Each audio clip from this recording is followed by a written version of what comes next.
Welcome! Today we'll solve a challenging differentiation problem using logarithmic differentiation. Let's look at our equation.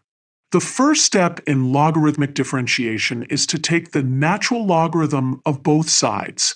This transforms our product into a sum, making it much easier to differentiate. Now we'll differentiate both sides with respect to x. Remember, y is a function of x, so we need to use the chain rule when differentiating terms with y. On the left side, the derivative of ln x is 1 over x, and for ln, y we get n over y times dy dx. On the right side, we differentiate x minus y. The derivative of x is 1, and the derivative of negative y is negative dy dx. Let's distribute the term on the right side.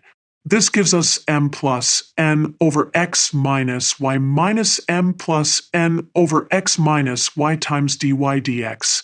Now let's get all terms with dy dx on the left side and all other terms on the right side.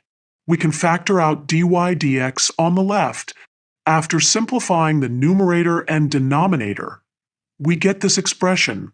Further simplification gives us this equation. Notice that the coefficients are the same on both sides, just with different denominators. Finally, we can solve for dy dx. When we divide both sides, the complex fractions cancel out, leaving us with dy dx equals y over x. This elegant result shows that the derivative is simply the ratio of y to x. The power of logarithmic differentiation helped us transform a complex product into a much simpler sum, making this problem solvable.